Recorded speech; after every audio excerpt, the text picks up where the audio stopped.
Hi, everyone. Today we're going to talk about rejection.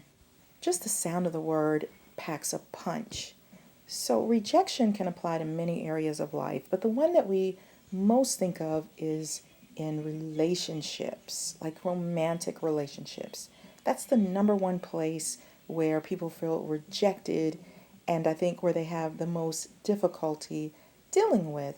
But rejection can also occur in friendships, it can happen in the workplace, it can happen in organizations, it can span across many different areas. Like, think of the show Shark Tank. People come on with their great ideas only to have some of them rejected. So, how do you think those people feel? Well, that's an area that you can get back in there, dig a little deeper, do some tweaking, and make it better and better, or come at it from a different angle. So, when it comes to an idea or a job rejection or something in an organization that's not working for you, then that's an area that usually we can find the strength to get back up and try again. And we have more power in that area because we can actually study more, we can figure out what we're doing wrong or how we can approach like a job situation differently if you continuously are rejected from being hired.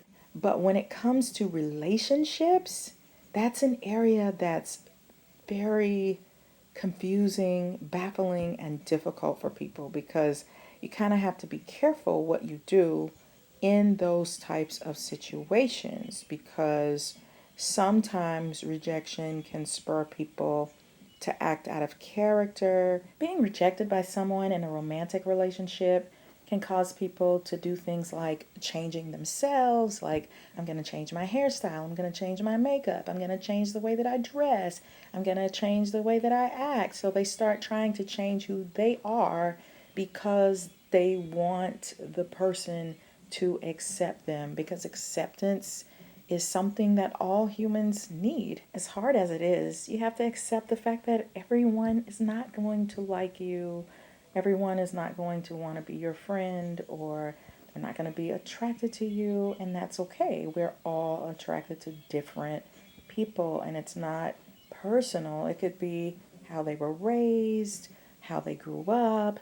There are a lot of factors that play into whether someone is a perfect match for you. So, changing yourself completely could make it so that the person who is right for you, when they come along, they're like, "Oh, okay, well, who is this person? I'm not attracted to you because you've tried to change who you are based on someone who has rejected you."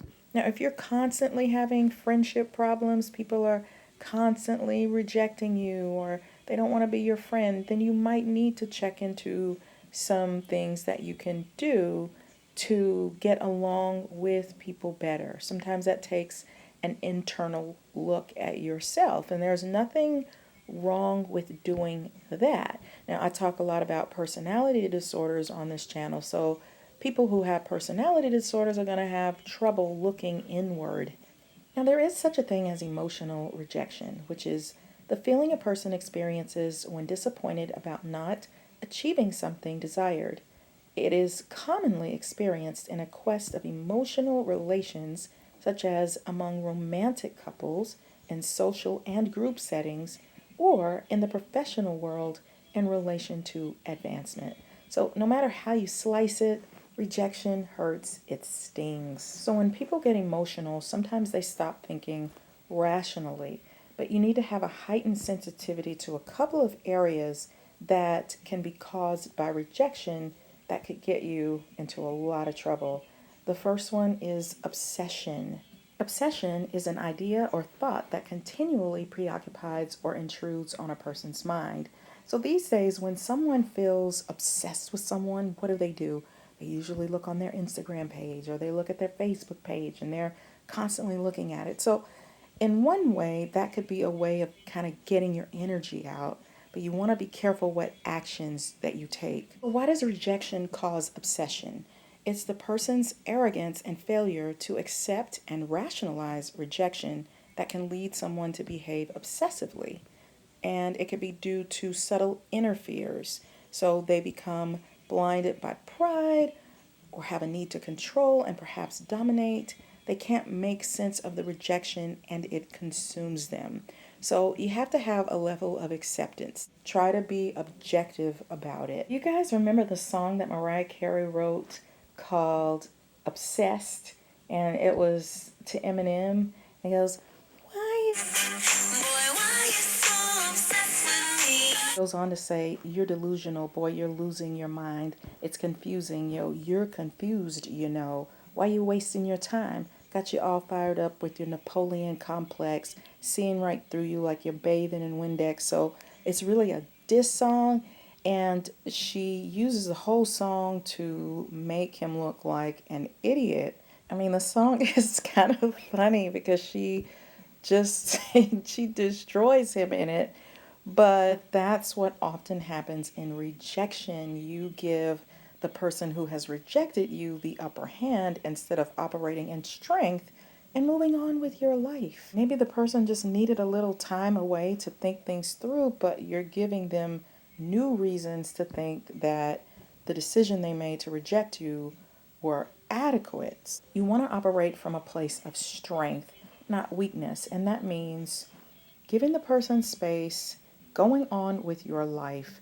Sometimes that's the best way to make somebody come back to you or want you back, and to start to miss you and reevaluate their own decision and think, maybe I made a mistake. Let's talk about harassment. That's another area that you have to be very aware of when someone has rejected you. You do not want to harass the person, which is an aggressive pressure or intimidation.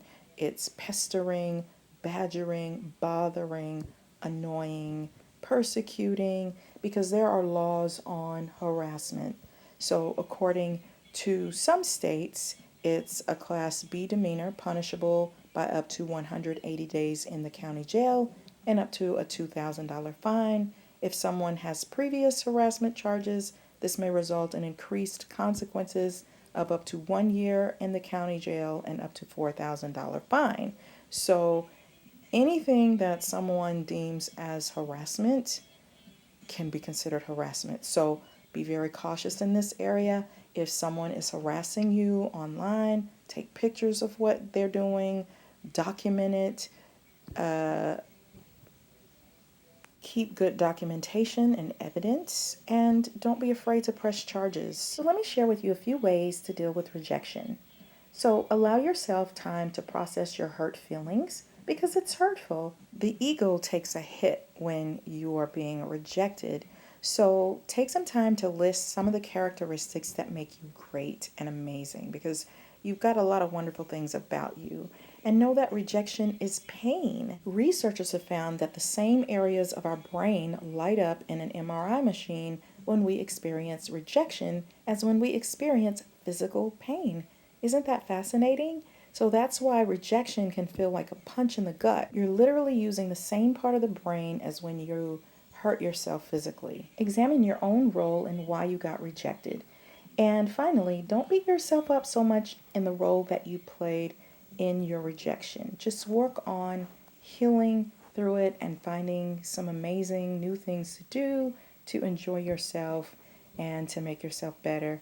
So as far as MBTi types, I think rejection is difficult no matter the type.